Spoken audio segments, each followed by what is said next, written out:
These are the spiciest books I've ever read, but the spice didn't take away from the plot. We're going to start out with the Queens and Monsters series by J.T. Geisinger.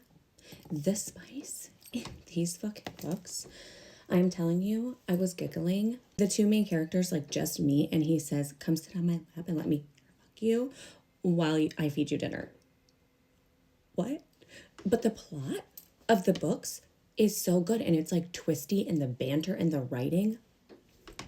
Read these. I'm telling you, they're everything. The Harlequin Crew by Caroline Peckham and Susan Valenti is one of my favorite series. Okay, this is a reverse harem, so you already know it's going to be fucking spicy, okay? And it is. And it's so good, like throughout the entire series. And it's like, but it's not too much where you're like, okay, like that's enough. But it's like the plot is just so fucking good. And it mixed together makes this series literally my favorite thing of all time. The Court of Ravens duet by Liv Zander is one of the darkest things that I've ever read. And the spice is fucking crazy. And there's a ton of it, okay?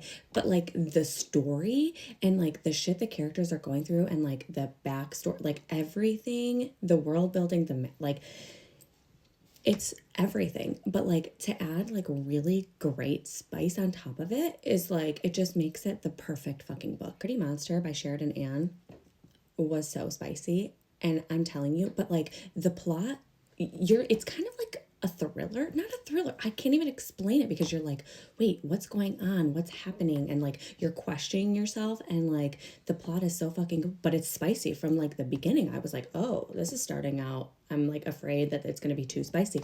No, the plot to spice ratio is fucking perfect, and it's completely unhinged. Satanic Shadows by Lee Rivers was so okay. There's a lot of spice in this book, and you're kind of like, wait a minute, like this is like kind of crazy, like, but then you're like, wait a minute, something else is going on behind the scenes that we don't really know.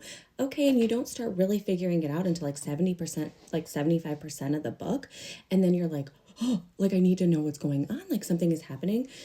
But the spice, and let me tell you, there's a shadow daddy, okay, and he is, and Lee Rivers, she could do no wrong.